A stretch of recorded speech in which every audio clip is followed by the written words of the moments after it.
if you treat your real estate career like you have a job and like you have a horrible boss, it's the man in the mirror. If you do that and you do it well, you will wake up one day and you will not only have the freedom and flexibility, you will have the habits to maintain them and to continue to grow your life and your business.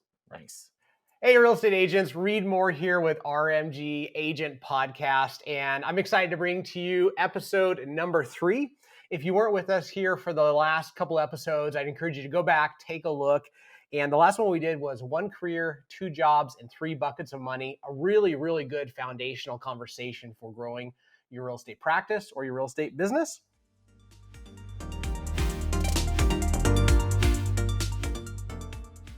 And today's talk is just going to be fantastic. And it's really going to be something that's going to ground you in your ability to create money, your ability to really drive your business forward. And to help me facilitate this great conversation, I have my partner in crime here with me, my partner in podcasting, Jake Bartlett. Welcome, Jake. Hey, I'm super excited to be here, guys. This is going to be a really fun one. Today, we're going to talk about pretending that you have a job and the structures and boundaries that you put in place to make that a job. So most people got into real estate because they didn't want a job. Yeah. And now we're going to talk about having a job. So what do you think about the job of real estate? Yeah. So one of the things that was kind of a bit of a slap on the face early on in real estate is that there are really 3 things that people get into real estate for, and that is freedom, flexibility, and then financial upside or financial wealth.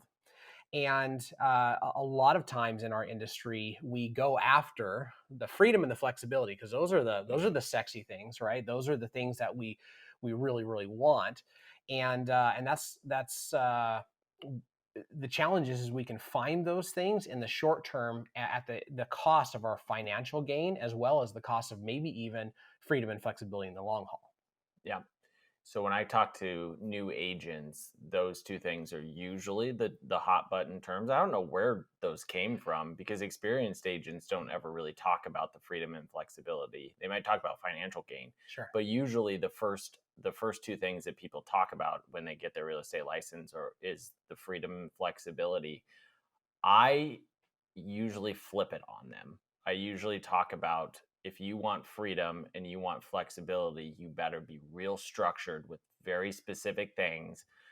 And that is usually your lead generation has to be very structured. It has to be very purposeful.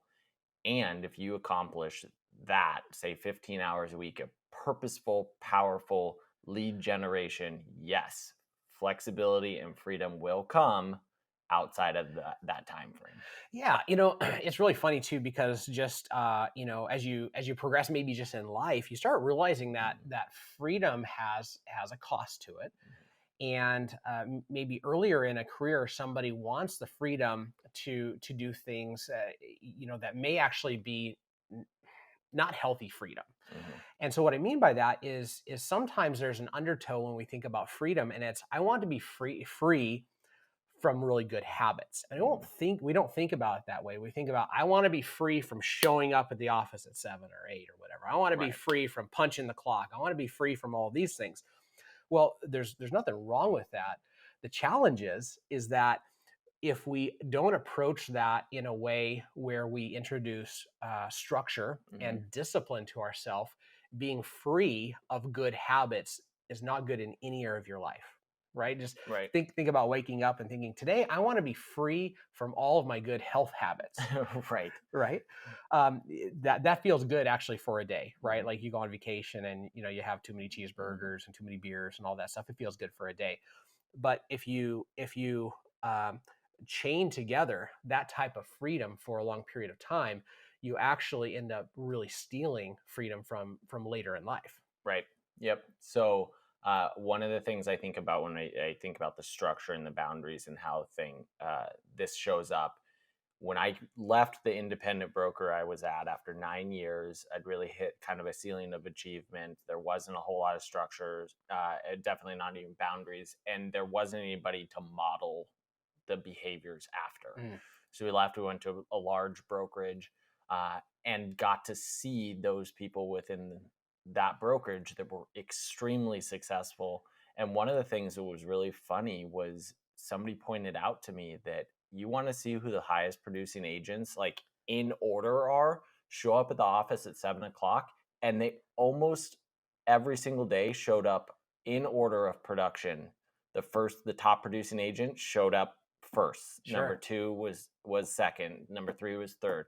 And so what I did was I just modeled the behavior. I didn't know what I was supposed to be doing. I didn't have the structure to be able to do that, but I became very learning based, and I followed those people that were extremely successful.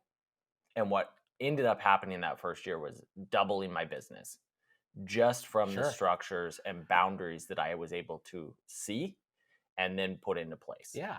I was, for the first 6 years of my real estate career, I was incredibly mediocre. Hmm. And I did everything that I'm going to tell people not to do here, and that is I came out of the military and I had a pretty structured career in the Hmm. military, and I got up early and I knew exactly what I was going to do, and every day was structured, and I excelled.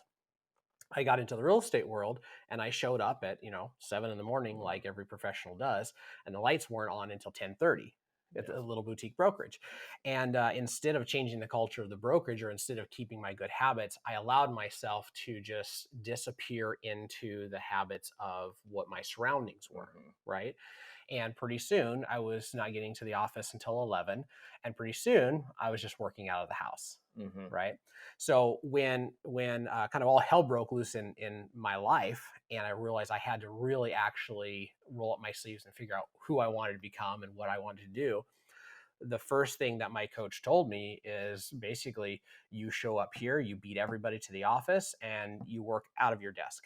Right. Hmm. So he was pretty sadistic. He happened to be the person who was leading the office as well. And he gave me an office, a cubicle that was right in the middle of the hallway. It wasn't walled off. It was in the middle of the hallway. And that was me cutting my teeth on having some structure and probably some humility as well.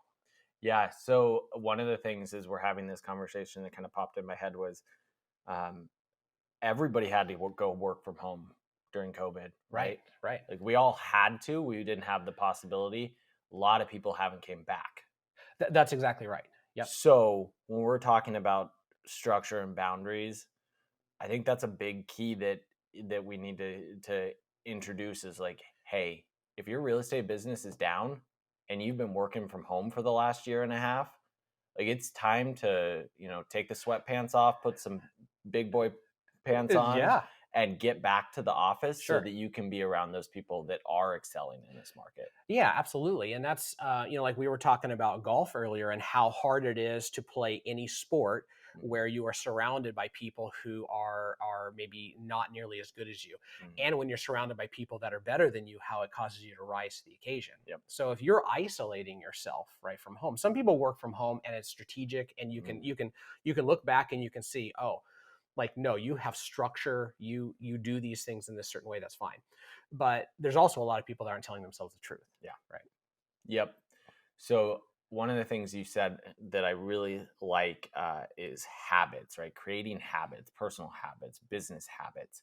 Um, I will challenge you in your real estate career will be defined by the habits you create. Absolutely. So what is something that somebody can do to create healthy habits right now? Yeah. So I think the first thing is just this acknowledgement that I don't know that we always think about, and that is, whatever you're doing right now, you are creating deeper ruts and you're Mm, creating deeper habits. yep. Right. So it's not that you have to go and choose a habit. Hmm. Whatever you're doing is creating that habit. Yep. And so if you're at home and you're in your sweatpants and you do it again and again and again, that's going to be more and more and more your habit. So you are forming habits in your life. So I would just say, as a mindset, be clear, whatever you're doing is creating the habit. So if my habits are not getting me where I intend on going, then what level of intentionality and discipline do I need for a time to redirect myself and start building new habits?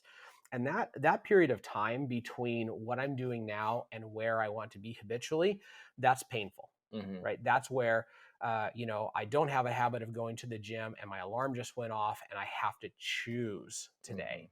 and then I have to choose again. And then fast forward 3 months, I wake up and I don't have to choose as intentionally anymore. Right? Yeah. What is the saying? 66 days to create a habit, or longer if it's a harder habit to break, right? Yeah. I know that that's something that I've gone through when I've really been strategic about weight loss or personal health. Is that I'm very specific about those habits, and they generally lead to good habits within my business as well, right? Yeah. Well, and let's just like talk about freedom, right? I have a really really strong need for freedom, Hmm. probably to an unhealthy Yeah. extent. So when I'm talking about this, I'm talking about one of my arch enemies Yeah. here, right? And that is that I don't want rules, I don't want boundaries, and all those things. Hmm. The problem is that if I don't trick myself, my desire for freedom creates like bondage. It creates the exact opposite of what I set out to do. So when I'm in the gym and I'm working and I'm getting stronger, and then I come home and I'm wrestling with my kids, and my teenage kids still can't beat me, right? Hmm. And when I can hike a mountain and I can go adventure with my wife and I can do all these things, I experience incredible amounts of freedom that comes from the intentional giving up of freedom uh, through habit and through structure. Yeah. So one of the things I find really interesting with you is you are very good at habits, and you run a very large organization, and also you've done multiple Ironmans. Mhm. Like, how do you structure time in the day to be able to do those things, right? Yeah. So one of the things when it comes to, again, mindset, is there is always time for priority. Mm-hmm. There's always time for priority. Sometimes your time gets really really squeezed, but when we get clear on what our priority is, there is time for that. And it doesn't mean that there's not chaos and there's not other things that aren't getting attended to. So when I went through that period of time, I was working out 20 plus hours a week. Mm-hmm. And so that meant that my morning routines and my evening routines and just all of the things that I did to think through my day and think through my week and all that, it really had to be tighter than it ever had been before. And what I found actually was, even though I was spending more time with these other things, it actually created a space where I was being so effective with the majority of my time, that looking back on that period of time, I think, man, I actually didn't drop that many balls, Yeah. and I didn't drop any of the glass balls, right? Right. Family, business, my spiritual life, those things didn't get hurt from that period of time. In fact, they maybe got enhanced, right? Yeah. So it's counterintuitive. Yeah, and I think understanding who you are and being able to use some maybe strengths that you have beneficial when you're doing this structure. Like, you are really good at a lot of things, and you're very efficient about your work. I'm not obviously as efficient as you are, but I have some superpowers in the sense that I only need 6 hours of sleep. Right, which is So amazing. so I have more hours in the day to be able to do the things that I need to. So when I start structuring my days to do, my physical needs, my spiritual needs, all of those things, like, they start real early, Yeah. and they get accomplished because I'm structured in that side of things. So Yeah. yeah. So several years ago, I was teaching a class on time management, Mm. right? And I did a bunch of research, and what I found was that real estate agents, they tend to, or we tend to think or feel like we work 60 hours a week. That was Mm. the average. Um, but out of that 60 hours a week, when I like looked at different people's calendars and I asked them questions and kind of did some research, I found that there was about 20 hours of productivity that took up 60 hours of the week, right? Yeah. So if we look at that, we say, okay, that's 40 hours of time that can actually be, at least in part, recaptured just by being intentional. So we're talking about structure, we're talking about all these things. That sounds like a lot of work, that sounds hard. Yeah, it is for a while. Yep. It's painful for a short period of time, and ultimately we're talking about long real estate careers. We're not talking about short-term time frames, right? So hopefully we can help you with things that can be painful for a few months, but extend your career for a few to 10, 30 years, right? Like, Yeah, yeah. yeah. So One thing that I find interesting when we talk about pretending to have a job is real estate agents are paid extremely well compared to similar jobs. Yes. So we had a conversation about this and how, realtors are paid compared to similar jobs. Can Mhm. you explain kind of how you look at that? Yeah, yeah. So it turns out the average real estate agent across the country makes about $28,000 a year, Mhm. right? So that's not great. If you took out people who have, maybe operational jobs inside of real estate and they're licensed but they don't actually sell, you probably increase that to $45,000 to $48,000 a year. So that's the average. But then you look at people who are actually doing really well in real estate, and there's a couple different pieces to this. Number one is in any industry, sales always pays disproportionately more. That's because if you have a restaurant, you have a manufacturing company, you have a law firm, you have anything, you have to have clients, right? So the acquisition of clients pays disproportionately more. So in real estate, because it's kind of a pure sales industry, real estate agents have more financial opportunity than people who are maybe not going to take the risk of being in a commission only type environment. So Right. so there's that element. But there's another piece that I think is really important for salespeople and especially real estate agents to understand. And that is when we're not talking about having 1, 2, or 3 high paid years, but we're talking about a career that you're building wealth and you're making really, really great money over a long period of time. What happens is that your lifestyle habits, right? Your morning routines, your disciplines, your physical health, all of those things should start to mirror over time other professionals in other industries, right? So if I have a company that creates 6 million, $8 million a year of revenue, and I go over here and I look at an engineering firm and I look at the person who owns that company, we should have a lot of Right. commonality in the challenges that we've overcome, commonality in our lifestyle habits and the things that we're trying to solve, right? Commonality in the struggles at home, all of that stuff. Mhm. So with real estate agents, you have somebody who has 1, 2, or 3 great years, and all of a sudden, like they start peacocking a little bit, and here's the challenge. The challenge is you're accomplishing some really good financial goals, but without those underlying habits, Yeah. there's a good chance the freedom and the flexibility means you're going to spend it all. You're going to Mhm. owe the IRS, and you're not going to be on this path of not just growing wealth, but actually building a life and life habits that you're proud of and are healthy. Yeah, you see that a lot with, what they call it the real estate burnout, right? Yeah, Somebody that gets in for 2 to 3 years and they just crush sales. sure. They make a ton of money. But if you were actually able to put a microscope to their daily lives, like everything outside of their real estate business is on fire, Right. right? Their Yeah. family lives struggled. Their physical life is in struggles. They are not seeing any of their friends, most likely, and they're probably feeling very alone. Sure.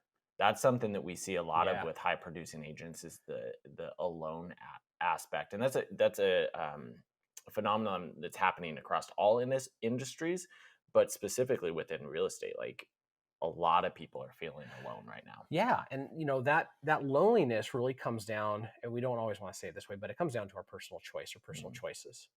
And so if somebody is listening to this podcast and they're feeling lonely or they're feeling burnt out or they're spending every dime that they have, that's just a really good reason to step back and say, okay, let me examine the freedom and the flexibility that I'm choosing to have, Mhm. and let me examine who I want to become. Right. Yep. And if I'm not on that track, I need to go get help. I need to go get a coach. I need to go get somebody to help me that way. When we bring agents into our company, we focus on a lot of the life building type things, and making sure that they're not just growing in their sales skills, but they're growing in their life skills. And the reason is that we know that in 2 or 3 years, those are going to be the things that really sustain a career. Right. Yeah. So one thing when I look at the actual just job of real estate and I challenge agents a lot on is if you were paying yourself for your daily habits in your work, what would you think of the amount of work that you're doing in a day to day? And are you actually as busy as you think you are? Yes. And I did years ago, I took a challenge, and that was to have a chess clock on my desk. Mm, And if you have ever seen a yeah. chess clock, right? One clock goes, one clock doesn't. So I went and borrowed the label maker, and I put productive time and non-productive time. And I only used that during what was supposed to be my lead generation time. So if I was dialing or on the phone with somebody, it was productive time. If I was doing anything else, it was non-productive time. And it was shocking because there was one day, and this was the worst it got, but it was pretty bad. In a 3-hour time block, I had 2 minutes of productive time. 2 minutes. Now, if you were trying to be as really productive, you should have hired somebody to be able to move the time. Yes, yeah. Because the productive time on the phone switching, there was some lost time there. But Yeah. Yeah, 2 minutes. That's crazy. It was horrible. It basically meant that I avoided doing what I set out to do for 3 hours. Yeah. And just the fact that I was aware of that, though, made me really work and change Mhm. some habits. Yeah. I hear people talk about protecting lead generation time, building bunkers. Did you Yes. ever get into building the bunker per se? Yes. So it was one of the hardest habits that I had to build was keeping myself from distraction. Mhm. Right. And everything that I have allowed in my world right now and for the last several years is built to distract me. My email is built to grab my attention, social media is my phone, just everything. And so if I'm going to go in and I'm going to spend 3 hours of really intentional time, I have to protect myself from all the shiny objects because uh, the idea that I can just have this incredible amount of self-control and discipline for 3 hours every day, and I can allow all of the distractions to be there and I can still focus. I just was never successful doing that. Yeah. So I had to pre-think and pre-work to make sure that I was shutting things down and blocking things so they weren't even I wasn't even aware of them, so that I could go in and just do my job. Nice. So here's what I would challenge people on, and is if you got into real estate for freedom and flexibility and the financial upside, get real comfortable with that you have to structure, protect, put boundaries around 15 hours a week, Sure. be as productive in that 15 hours as you possibly can, continue to work on your mindset, get better, work on your skills, and put in the effort in those times, and you will get all of those things. Yes. And now we're going to have to put the structure into your life as well, such that it doesn't run over your personal life. Yes. So if you treat your real estate career like you have a job and like you have a horrible boss, it's the man in the mirror. If you do that, and you Mhm. do it well, you will wake up one day and you will not only have the freedom and flexibility, you will have the habits to maintain them and to continue to grow your life and your business. Nice. Yeah. That's awesome. Well, I feel like this was a really awesome conversation about Absolutely. structures and boundaries, which is not something people get real excited about, but it is exciting for me because I know in my real estate career, every time I've been real specific about structures and boundaries, my career has skyrocketed to the next level. Yeah. And then when I got there, I had to get real specific about those again, and then you keep going up from there. Yeah. So And I think I'll just leave everybody with this, and that is that when you look at people who are the best in the world at what they do, they have less and less competition. mhm. And doing these hard things, very few people will do them. And if you embrace this and you choose to do this, your career is going to look it's not going to look ordinary. You're not going to make $28,000 or $45,000 a year. You're going to make a lot more money, and you're really going to have the foundation to build a great life. Nice. Well, that was awesome. Hopefully, this had an impact on you, empowered you, and will encourage you to do more in this upcoming season of your real estate career. Check out our next episode. We're going to be talking about the S word, the dreaded S word. Whoa. It's going to be exciting. Yes. Awesome. All right. Take care, So, guys. Thanks. All right, everybody. There you have it. Another fantastic episode of the RMG Agent Podcast in the books, your go-to resource for everything real estate and all that comes with it. Don't miss out on more insights and resources at rmgagentpodcast.com. And as always, connect with us on social media. It's linked in the description below. and like, subscribe, and share if you found this information valuable. It helps us continue to contribute and keeps us thriving. This is Reed Moore, and I hope you've gained valuable insight and tips that will guide you along your journey as a real estate professional. And as always, I hope that you are impacted in a positive way, empowered with knowledge, and encouraged to go and do what it takes to reach your goals. Take care, everybody.